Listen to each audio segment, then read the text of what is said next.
Good morning, second English students. Now we will learn a new lesson, Decolonizing the Mind by Ngugi Wa Thiong.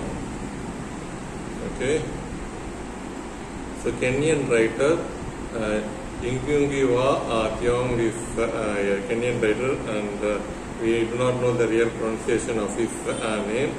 We will consider Ngugi Wa Thiong, and he is a Kenyan writer, and he wrote Decolonizing the Mind. Okay, so what is this lesson? And I will say it is example of post-colonial essay.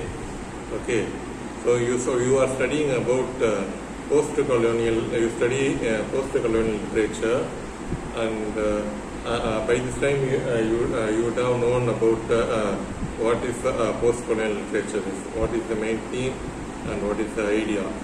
So it is literature about how people suffer because of colonization. Okay, that is the main theme of post-colonial literature, and it tells how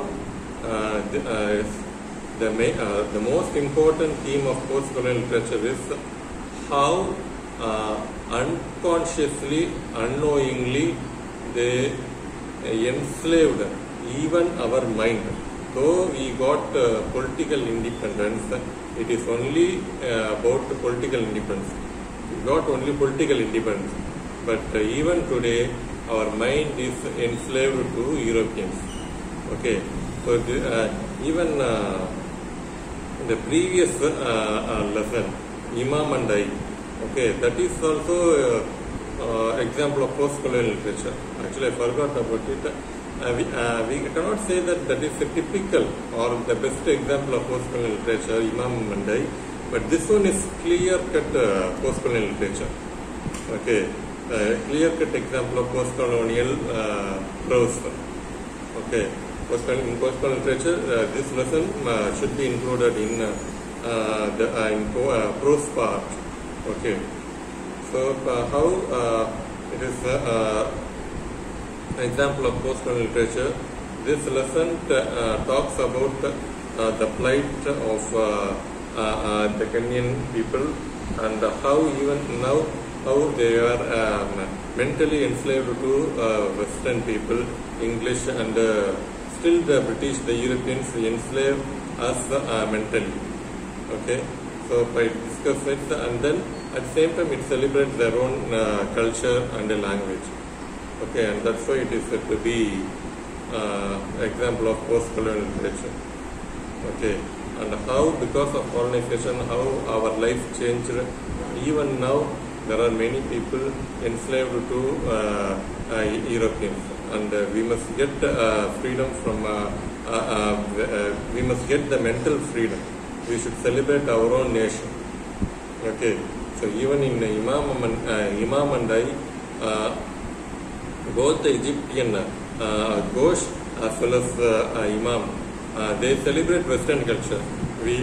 To this extent we follow Western culture. You do not follow the Western culture. On this way only they are arguing. Okay.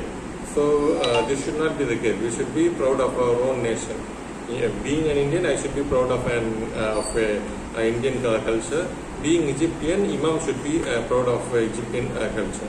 And there is no way to be proud of Western culture. Okay, but to this extent, we follow Western culture. Therefore, we are great. Egyptian is the inferior. That is wrong notion.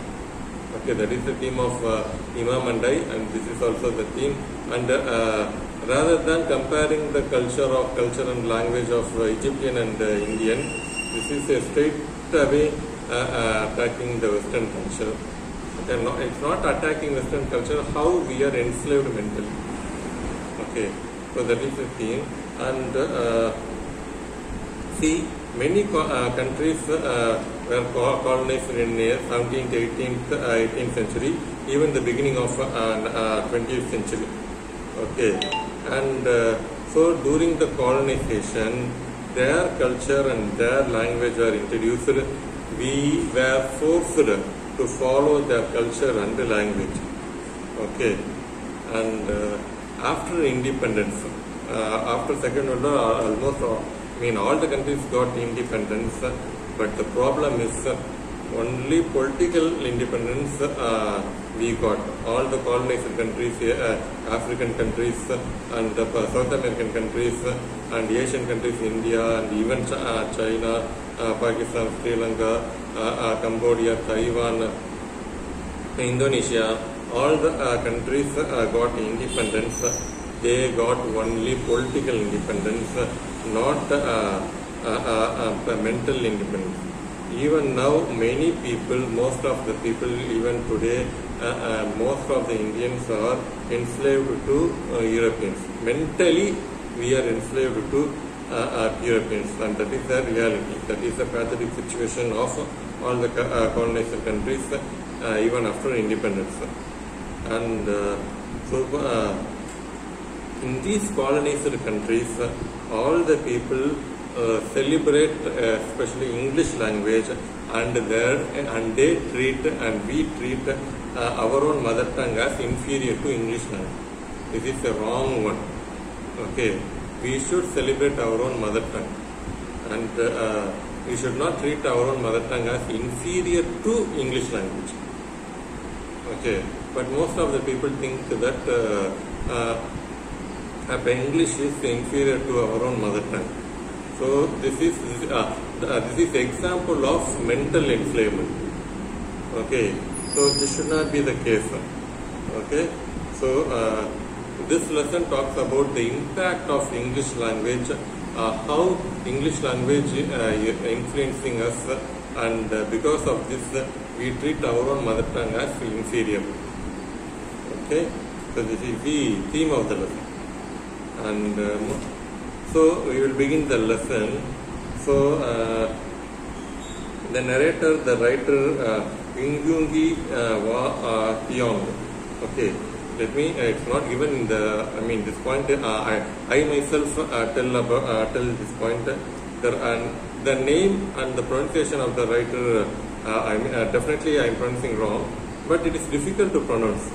Okay, Ngugi wa Thiong. Let's say. I feel difficult to pronounce, and we say so. We should not say that what kind of name is this? Prasad, Ria, Jashna. These names are stylish one. Reshma, so Ananya, Hansi. So these names are. I feel it is a kind of stylish one. Okay, Ngugi wa Thiong. It is not a stylish name. That's what kind of name they have. If we have this idea, this mentality, this opinion, then I will say this is example of mental enslavement. This is the writer's name, and I find it difficult to pronounce the name, and therefore I should not say that what kind of name is this. This is not a stylish name. If I pronounce the word Ngugi wa Thiong, and none of you should think in this way. What name is this? If any one of you think in this way, then you are enslaved to Europeans. Mentally, you are enslaved to Europeans. Okay. So this is the additional point I just want to share or tell to you, and it's not there in our lesson. Okay. So it doesn't matter. We will come back to the lesson. Ngugi wa Thiong. Okay. Sorry, Thiong. Full name is Ngugi wa Thiong. He had actually had a large family, and his father had 4 wives and 28 children. Okay. So that is their culture, and a man marrying 4 wives is their culture, and of course. I still feel it is wrong one. Their culture is wrong one, and it is not our right to say that their culture is wrong. They themselves should say that their culture is wrong. Again, this point is also my own personal point, and don't write it in the text. So Tiango's Tiango's father had 4 wives and 28 children. Okay, and they are connected to the community. Their relation, their avangaloda perippa, periyamma, their uncle, aunt, and likewise they live in the relationship is they live in a community. All the relations, சொந்தக்காரங்க எல்லாம் அப்படியே ஒண்ணா இருக்காங்க, and they live in a community. They work in field, வயல்ல வேலை செய்றாங்க, and at the evening, during the night time, they sit at a fireplace, and as they sit in a fireplace, they tell stories. Okay, so these stories were told in Gikuyu, that is the Kenyan language. The Kenyan language name is Gikuyu, and that is the mother tongue of the writer Ngungi wa Thiong'o. Okay, so all the stories were said orally by the elders to children. Okay, and but they enjoy that moment at the fireplace. They tell the stories, they dance, and they enjoy the place. They enjoy the moment at evening. That's how they enjoy they spend time and enjoy themselves. And they all the elders narrate stories to children. Okay, and next morning when children and others when they work in the field, the children again would retell the stories told by the elders. Okay, so how the stories are going to be? Most of the stories are going to be fable. Okay, that is the stories in their stories, animals and animals talk.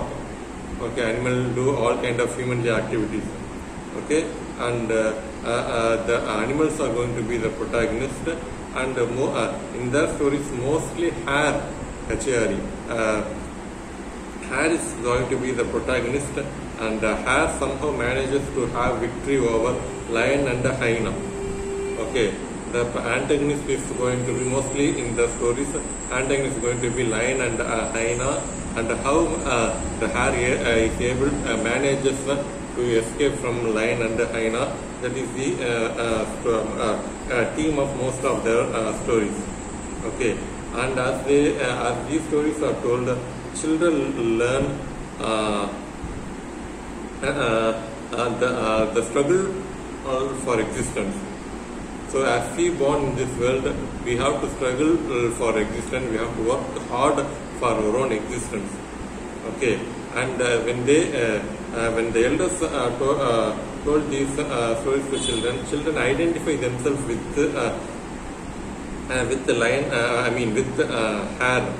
Okay, so they identify themselves with the protagonist, and how the protagonist struggle for its existence. Okay, when they listen to these stories, children develop self-confidence and they understand the reality. Okay, when we live, we have to struggle against nature, and we have to accept rain, and we have to accept drought, and we have to struggle against animals, we have to struggle against nature, and when we live, we have to struggle for our own existence. Okay, so that is the reality. Okay, so students understand. Children understand the reality when these stories were told by elders. Okay, and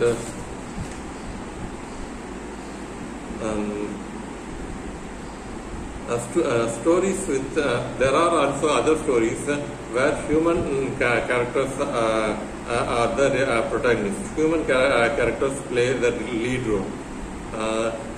Fables are also told by them, and in some stories human beings take the lead role. Okay, they play the protagonist. Okay, and these stories tell the value of unity. Okay, so when we are united, no harm will be there for us. So that is a moral value most of the stories convey. Okay, and the human characters there are positive human characters, there are negative human characters, that is hero and villain. Good people are there in the stories and bad people are there in the stories, and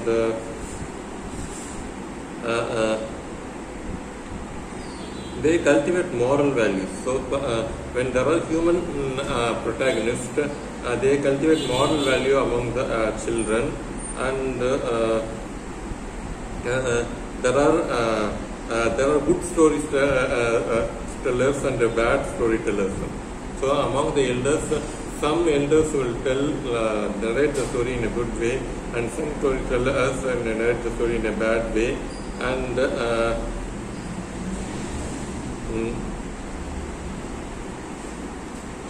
what are the features of good storytelling? It is again, they simply retell the stories. They tell the same stories, but with a different tone and in a different way they narrate the story. And in the narration itself, children think that it is a different story, but actually they tell the same story.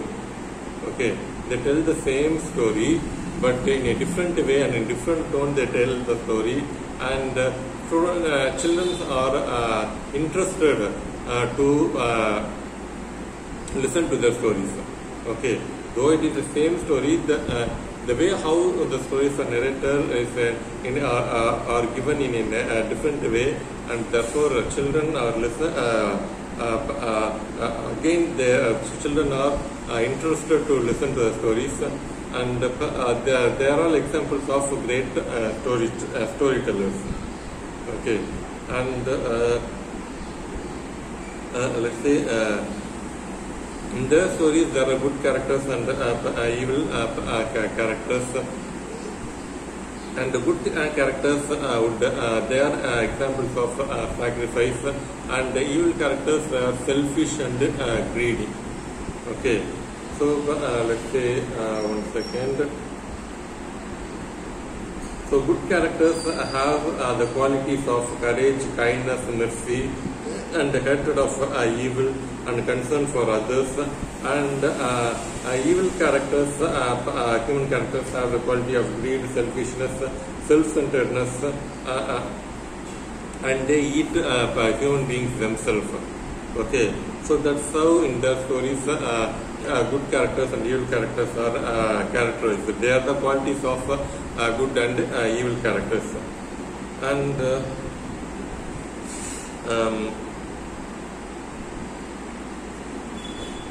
now when these varieties of stories are narrated, they learn the value, children understand the value of words, the power of words, the power of language is also understood by those children. Okay, there are hundreds and even thousands of stories. When they listen to these stories and they again retell the stories to elders when they work, they understand the value of language, they understand the value of words, they understand the power of words. Okay, and the language is enriched by riddles and proverbs. There, the language GQU. Okay, in that language only the stories are told, and the language GQU is empowered. It is such a powerful language and lovely language, and because there are lots of thousands of stories are there, oral stories are there, and these stories are said by elders to children, and there are in that language there are riddles and proverbs, and these riddles and proverbs enrich their language, and the language is powerful because of these stories, riddles and proverbs. And when the story is told, they understand the musical quality of the language GQU. Okay, so they understand the value of language, they have understood the musical quality of the language GQU, and because of the language GQU and because of stories, riddles and proverbs, they understand the world with the symbols and images. They know the philosophy, the value of life. They know the concept of science. Everything is understood by the stories. And when they listen to stories, they understand the symbolically. They understand value. Symbolically, with the images, understand the philosophy. Okay, so